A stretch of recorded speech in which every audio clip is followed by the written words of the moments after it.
All right, let's talk about something real. You ever get that knot in your stomach, that freeze-up moment when you think about talking to someone new?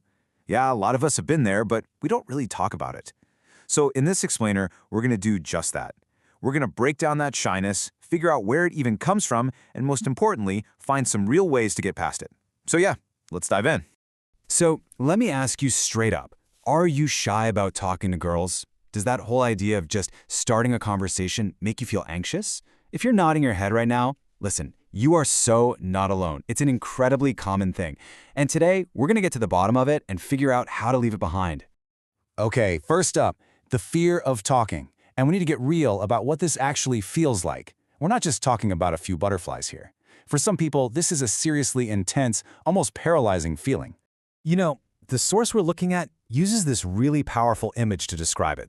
It says that for some guys, talking to a woman, it's like going near a ghost. I mean, just let that sink in for a second. A ghost. That's not just being nervous. That's deep, primal dread. And that whole ghost thing, it really gets to the heart of a much deeper fear. It's this idea that women are like these spirits who are just waiting to cause you harm. You're not just worried about an awkward pause, you're terrified of being judged, of being insulted, maybe even publicly. Or, in that worst-case scenario your brain cooks up, literally getting slapped. It turns what should be a simple chat into this massive, terrifying ordeal. So you gotta ask, right? Why does this fear even exist? Where does something this intense come from? Well, let's dig into some of the reasons. The source really boils it down to three main things. First, there's your upbringing. Maybe you went to an all-boys school or just didn't get much practice interacting with girls growing up, so it feels like this totally foreign, intimidating thing. Second, there's a lack of self-confidence, just in general. And third, and this is a big one, it's that fear of rejection and getting insulted. That's a huge hurdle. Okay, so we've kind of diagnosed the problem and looked at where it comes from. But now, for the good part. How do we fix it? It's time to change perspective and banish that fear. And you know what? The solution doesn't start with some grand action. It starts with a simple, but really powerful, shift inside your head. So, step one is all about changing your mindset. You've got to totally tear down that whole ghost idea seriously. Remind yourself over and over if you have to, girls are not ghosts. They're not spirits out to get you. They're just people. They're human, just like you are, with their own thoughts, their own feelings, and yeah, probably their own insecurities too. And really, think about it logically for a second. If you speak with respect, if you're just a decent, polite person, is there really any reason for them to insult you?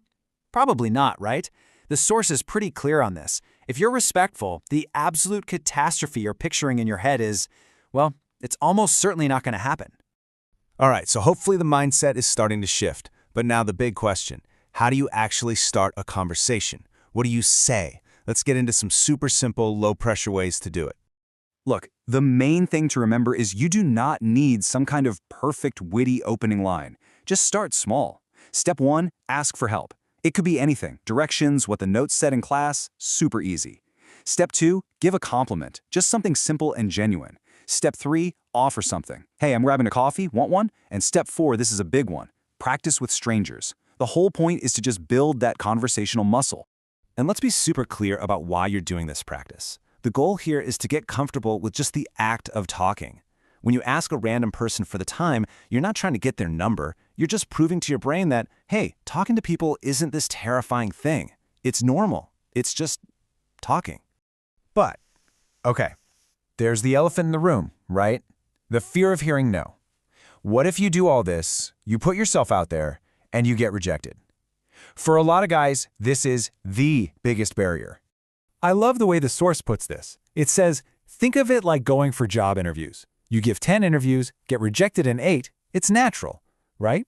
You wouldn't think you were a total failure if you didn't get every single job you interviewed for. Of course not. It's just part of the game.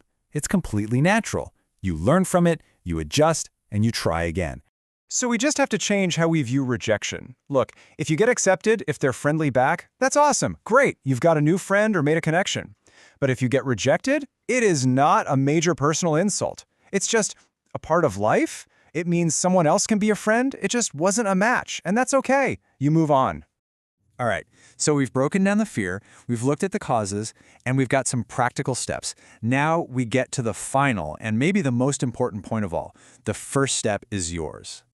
And let's just acknowledge something, okay? This is all so much easier said than done. I get it. If this is a fear that you feel really deeply, then this is a genuine challenge. And it's important to be honest about that. But here's the absolute truth of it. No one else can do this for you. Your friends can't do it for you, and watching this isn't going to magically fix it. You, and only you, have to be the one to start. The power to change this is 100% in your hands. So, I'm going to leave you with a question to think about. After all this, what will your first step be? It doesn't have to be huge. Maybe it really is just asking a stranger for the time tomorrow. Whatever it is, just remember, that whole journey, it all starts with that one tiny first step.